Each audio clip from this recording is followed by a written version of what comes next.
Безвыходных ситуаций не бывает даже в сфере коммунальных платежей. Дмитрий Медведев о плюсах и минусах проводимой в регионах работы. Под особой защитой сегодня свое совершеннолетие отмечают сотрудники подразделений собственной безопасности органов внутренних дел России. Курорты Ингушского края. Путевку в Арамхи можно получить, приняв участие в проводимых по республике промо-акциях. Это новости 24, в студии Лейла Цурова. Добрый вечер. Сбор коммунальных платежей в Ингушетии увеличился. Это было отмечено на заседании правительственной комиссии по развитию СКФО, которое провел премьер-министр России.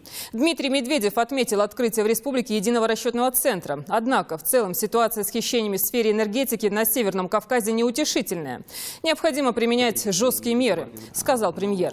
Сейчас потребители Северокавказского округа задолжали за газ 50 миллиардов рублей. Это практически половина общей задолженности по всей стране. Премьер подчеркнул, что необходимо усилить контроль за потреблением газа, пресекать воровство, а также использование несертифицированного оборудования. Такие же проблемы, по словам премьера, есть и в сфере электропотребления. Там, помимо незаконных подключений, бывают случаи преднамеренного банкротства компаний-посредников. Нужно выстроить прозрачную и понятную систему платежей, уйти от всяких суррогатов и наличности. Есть проекты единого расчетно-кассового центра. Вот в Ингушетии такой проект есть, который позволяет, надеюсь, устранить платежную неразбериху. Можно посмотреть и на другие проекты.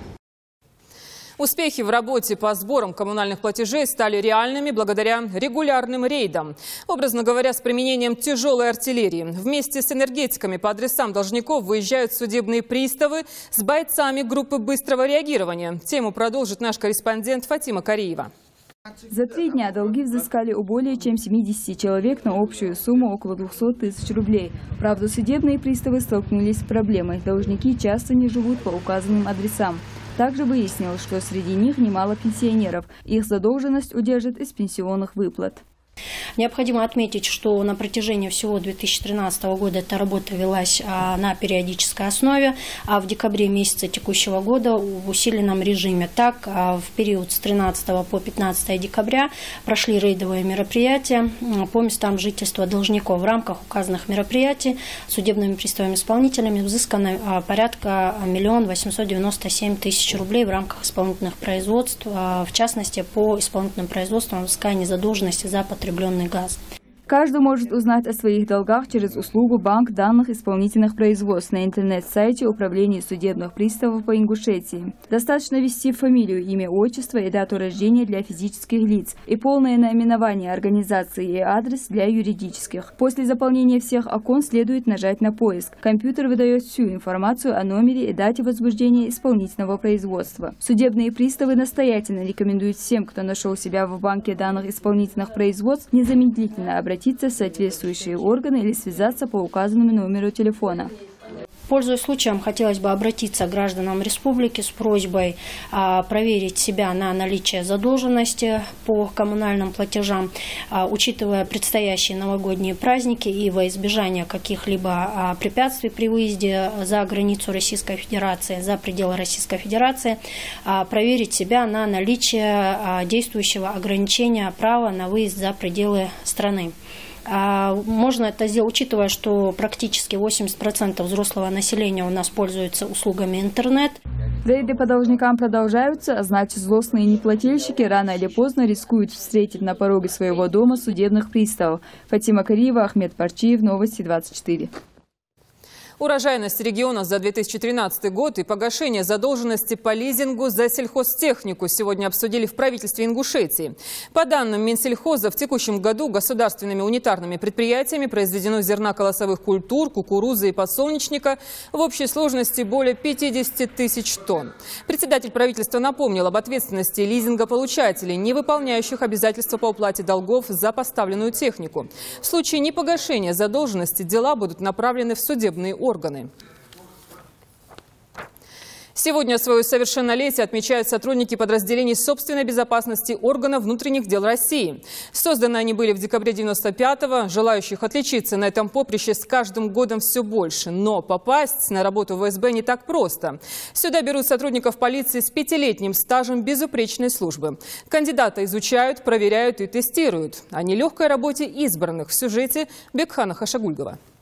Подразделение собственной безопасности МВД появилось 18 лет назад, когда Борис Ельцин подписал указ об организации контрразведывательной деятельности в стране, возложивший дополнительно к основной их задаче обеспечение безопасности сотрудников в случае, если им угрожает опасность из-за их служебной деятельности. В подразделении собственной безопасности действует отдел организации государственной защиты сотрудников, который адекватно реагирует на все поступающие угрозы и, соответственно, применяет соответствующие меры безопасности, исходя из угрозы.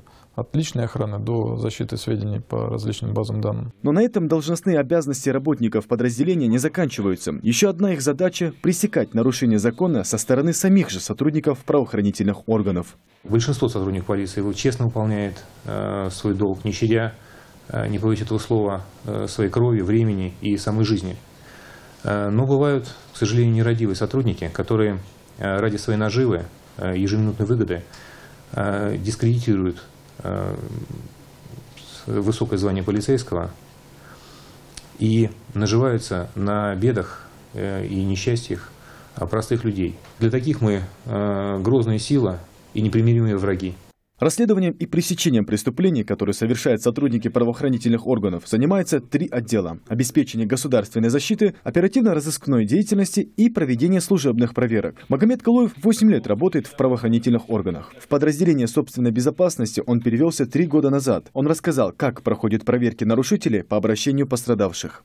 Если же гражданин обращается о том, что у него нарушены его права, то какими-то либо незаконным действиями сотрудника, то, соответственно, по данному факту проводится служебная проверка. Если же в реальном времени у кого-то вымогают деньги или в реальном времени совершается преступление, то, соответственно, выезжает мой отдел, мы выезжаем и в реальном времени задерживаем сотрудника полиции, который совершает преступление.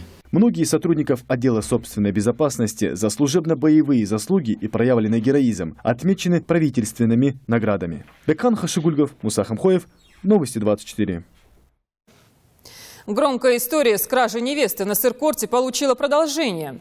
Некогда обычная в Ингушетии процедура умыкания сегодня после официального запрета влечет за собой не только всеобщее порицание, но и бьет по карману. Штраф превышает размер колыма в несколько раз. Закон есть закон, даже если его нарушение пытаются оправдать согласием обеих сторон. Правда, теперь и единодушие под вопросом. Подробности запутанной истории в сюжете Светланы Томовой. Молодой человек из Тайпадзангиевых украл девушку из семьи Бештоевых. Его родственники утверждают, что все было по согласию девушки, и ее родные это не отрицают. Но по решению, принятому в ноябре на исламской конференции, это недопустимо и должно пресекаться, и девушку вернули в семью. Секретарь Совета безопасности Алихан Кузьков заявил, что все подобные случаи будут жестко пресекаться и доводиться до общественности. Данный вопрос находится на контроле главы республики. Мы всячески будем оказывать содействие муфтияту в реализации, еще раз повторюсь, их принятых решений. В течение 1,5–2 часов девушка была возвращена Зангиевым и Бештоевым. Что бы они ни говорили, вышла она добровольно, не вышла она добровольно. Раз принято решение на конференции прекратить эту деятельность, значит, надо прекращать. За воровство невесты семья Зангиевых отрезана от села до тех пор, пока они не выплатят штраф 200 тысяч рублей, говорит заместитель имама Насыркорта Муса Дидигов. До сих пор с помощью Всевышнего после принятия решения о запрете кражи невест подобных случаев не было. И вот на днях в нашем селе произошел такой инцидент. Теперь семья молодого человека автоматически отрезана от села до тех пор, пока они не выплатят штраф 200 тысяч рублей. Об этом их известили старейшины. Несмотря на согласие девушки вступить в брак, родственники невесты написали заявление в правоохранительные органы. А значит, теперь жених понесет еще и уголовную ответственность. Светлана Томова, Ахмед Парчиев, Тимур Карахоев, Новости 24. В Министерстве экономики прошло заседание экспертной группы по внедрению регионального инвестиционного стандарта. Это свод правил, по которым должны работать инвесторы, и гарантии, которые они получают. В число экспертов входят представители и делового сообщества. Пока программа на стадии внедрения и начнет действовать в 2014 году. Мадина Албогачиева о поддержке инвесторов. Региональный инвестиционный стандарт – это перечень правил для создания благоприятного инвестиционного климата и понятных правил игры для предпринимателей. Любой человек, который хочет реализовать свой инвестпроект на территории республики, он как бы защищен. У него есть прививка, можно сказать, медицинским термином, который делается, и у него появляется иммунитет, который ему позволяет не заниматься собиранием разных документов или же бумаг. Он занимается только реализацией своего инвестпроекта. Остальные все проблемы по реализации данного мероприятия берет на себя наш госорган. И гарантом того, что проект будет реализован, является глава субъекта. Эта программа включает в себя 15 положений, которые используются в самых экономически успешных регионах. 2 из них были рассмотрены на совещании. Это принятие высшим должностным лицом субъекта инвестиционной декларации региона и наличие канала прямой связи инвесторов и руководства республики. Форма интернет-приема. То есть вы заполняете обращение каждые сутки один раз, утром докладывается руководитель региона. Идем дальше. Блоговые – это один из самых мощнейших инструментов, которые мы развивали. Вот верхний пост, он всегда действующий, видите, да, 1906 обращений. То есть он никогда не уходит, этот пост. Вы обращаетесь туда, и там прямо же онлайн вы видите, какой ответ глава дает на него. Региональный инвестиционный стандарт используется уже в 11 регионах России. Сейчас планируется ввести его и в остальных. Органы исполнительной власти Республики Ингушетия приступили к внедрению стандарта, к выполнению тех 15 требований стандарта. А агентство стратегических инициатив сформировало в регионе некую экспертную группу, которая будет оценивать то, насколько качественно эти требования стандарта в регионе внедрены. В нашем регионе программа находится на стадии внедрения. Действовать, по словам Вячеслава Сперина, она начнет в 2014 году. Для этого агентство стратегических инициатив разработало пошаговый план. Мадина Албогачиева, Тимур Карахоев, Новости 24. Предупрежден, значит обезопасен. Сотрудники МЧС проводят специализированные мастер-классы с главами администраций городов и районов по вопросам защиты от чрезвычайных ситуаций. В зимний период зона риска значительно увеличивается. Виной тому обогревательные приборы, новогодняя атрибутика, ну и самое популярное – ралли на замерзших водоемах. И за всем этим надо уследить. Репортаж Руслана Албогачиева. 1,5 десятка глав администрации муниципальных районов Ингушетии собрались в актовом зале Главного управления МЧС по Магасу. Сотрудники МЧС разъяснили им правила пожарной безопасности. С наступлением холодов эта проблема встает особенно остро. Ведь люди начинают пользоваться электроприборами для обогрева. Еще одна тема – безопасность в водоемах. К примеру, некоторые водители ради развлечения выезжают на лед на автомобилях, рискуя провалиться под воду. Мы сейчас будем проверять все пожарные выходы, проведение праздничных мероприятий, количество людей, чтобы там не превышало нормы. Сегодня мы знаем, пошли морозы, образовался лед на наших городских прудах, на речках. И выход туда, на эти водные объекты, там дети, там взрослые, чтобы предупредить их от того, чтобы избежать чрезвычайной ситуации, то есть чтобы не было у нас пострадавших. Мы в своем городе выставили таблички, что на лед выходить нельзя. Не остались в стороне и вопросы, касающиеся предстоящих новогодних праздников, которые будут проходить в детских садах и школах. Ведь основной причиной пожаров и несчастных случаев является использование некачественной пиротехники. Были даны рекомендации и в органы образования, и главам администрации о том, чтобы решать эти вопросы по защите от пожаров.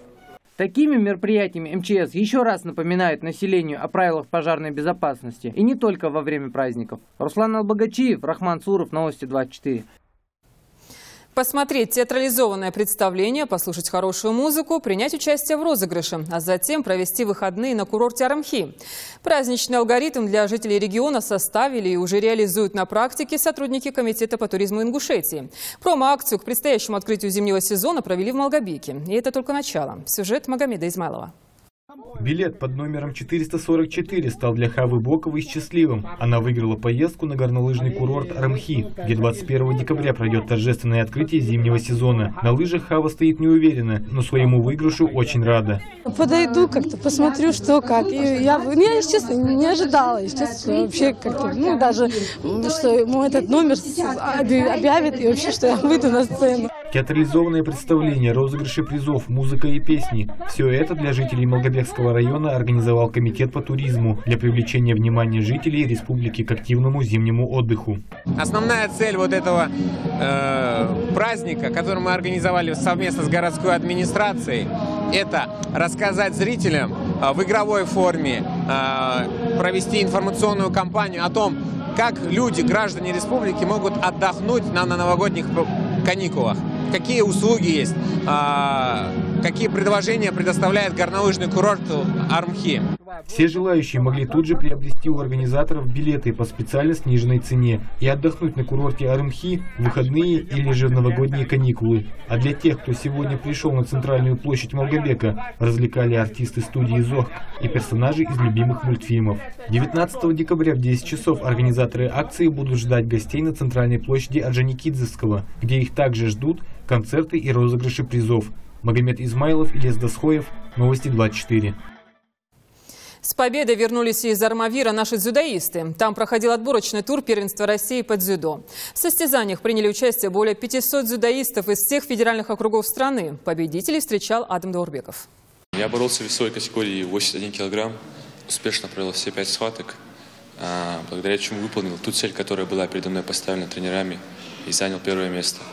Магомед Расул Кузиков – один из победителей отборочных соревнований на первенство России. Дзюдо он занимается с 6 лет и не раз бывал на сборах в разных регионах. Юный спортсмен еще и студент финансово-экономического факультета Ингушского государственного университета. Во время сборов и соревнований пары приходится пропускать, но руководство вуза относится к этому с пониманием. За время учебы на факультете он себя показал как добросовестный студент.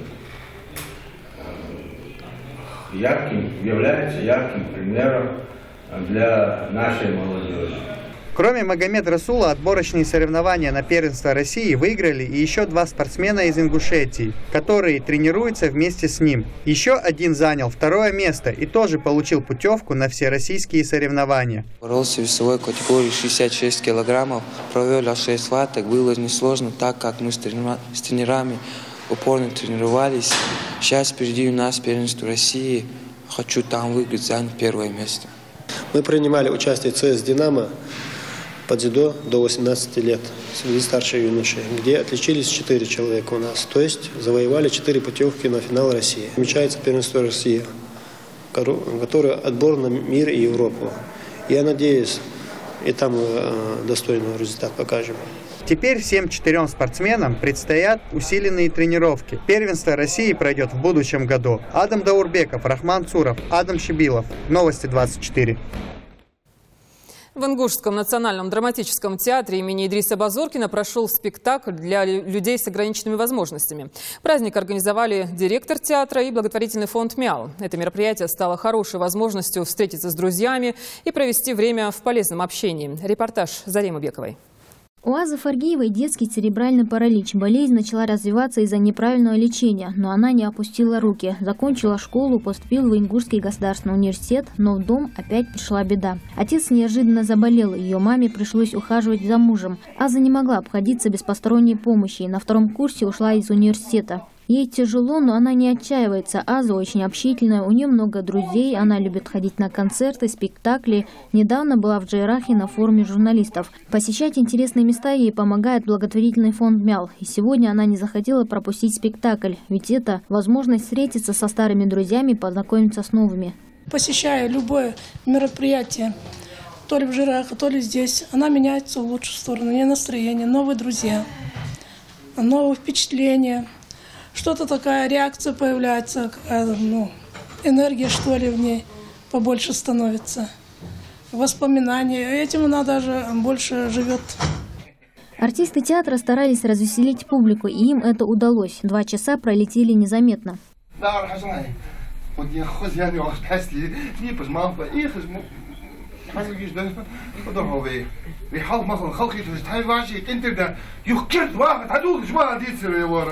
Мне кажется, это для нас урок, чтобы стать более человечными, более правильными, идти по жизни как-то, чище, я думаю, так.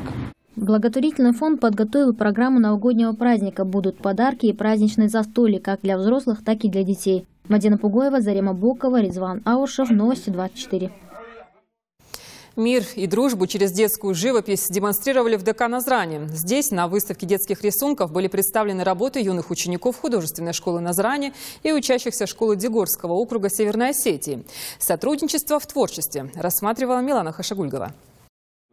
Национальные танцы и костюмы, осетинские и ингушские. Юные художники из Назрани и Дегорского округа Северной Осетии делятся своим взглядом на понятие мира и дружбы. Именно дети предлагают нам мирное сотрудничество. Они предлагают нам свое видение, наши перспективы. Они говорят нам о добре. Они претендуют или говорят от чистого сердца, потому что детский рисунок и дети – это самое чистое, что вообще есть, это наше будущее. И если они в своих рисунках, как вы, наверное, убедились, одни яркие краски. Такие выставки решено проводить регулярно, и в следующем году уже ингушские дети покажут свои работы в Северной Осетии. Целью данного мероприятия является то, чтобы сближить два народа, соседских народов. И из-за этого конкурс мы назвали «Мир и дружба». Тема была такая. Дети представили очень много работ, и из них отобрали 30 наиболее понравившихся нам работ. И предоставили Ингушетии Гиреева Лидия. Она пошла навстречу и сразу же согласилась провести у себя выставку работ. Самих авторов картин на выставке не было, но в следующий раз, обещают организаторы, юные художники смогут сами представить свои работы публике. Милана Хашагулькова, Адам Щебилов, Новости 24. Таким был сегодняшний день. Спасибо за внимание и спокойной ночи.